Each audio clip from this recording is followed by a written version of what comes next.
গুসা করে একটা রাজনৈতিক দল। আমরা সংস্কারের পক্ষে কথা বলি, গুসা করে একটা রাজনৈতিক দল। আমরা বলি লন্ডনে বসে ষড়যন্ত্র হয়, গুসা করে একটা রাজনৈতিক দল। লন্ডনে অবশ্যই ষড়যন্ত্র হয়। হাসিনার পতিত দূষণরা একটা পক্ষ পালিয়েছে ভারতে, আরেকটা পক্ষ পালিয়েছে লন্ডনে।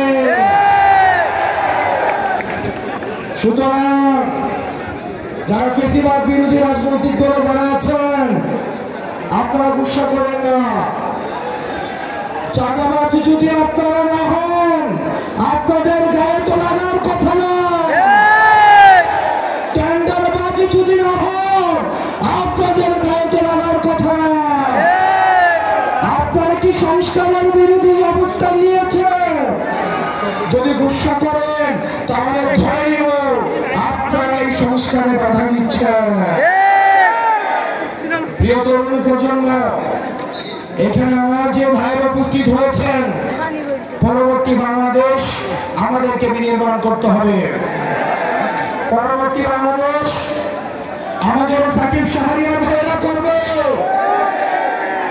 পরবর্তী বাংলাদেশ খালেদ সাইফুল্লাহ ভাইরা করবে, ভাইরা করবে। তাদের হাতকে শক্তিশালী করতে হবে।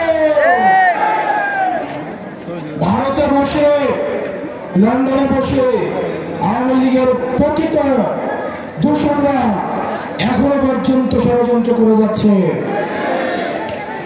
আমাদের সংস্কার কার্যক্রম হতেই হবে।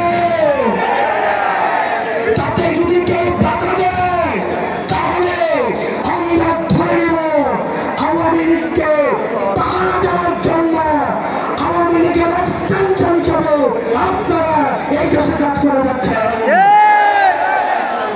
প্রিয় যশোরবাসী, ৭১ সর্বপ্রথম যে জায়গাটা স্বাধীন হয়েছে সেটা হচ্ছে যশোর। আমরা যশোরে দাঁড়িয়ে বলছি, এই যশোর থেকে আমাদের সংস্কার, বিচার এবং নির্বাচন কার্যক্রমের নেতৃত্ব দিতে হবে। অত্যন্ত সুপরিকল্পিত ভাবে এনসিপি কে নির্বাচন বিরোধী বানিয়ে দেওয়া হচ্ছে। আমরা বরং আমরা এনসিপি সবচেয়ে প্রগতিশীল এবং নির্বাচনের জন্য সবচেয়ে যদি কেউ কথা বেশি বলে থাকে সেটা হচ্ছে এনসিপি।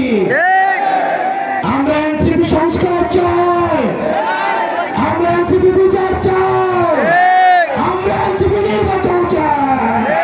আর একটা দল রয়েছে তারা কেবল নির্বাচন চায়।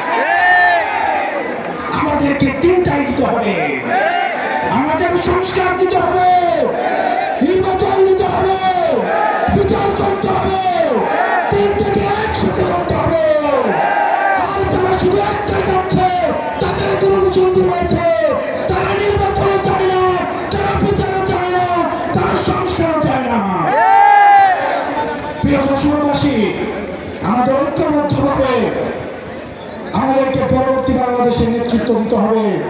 পরবর্তী যেই সংকটগুলো ঘনীভূত হচ্ছে সেগুলোতে আমাদের একসাথে লড়াই করতে হবে। আমরা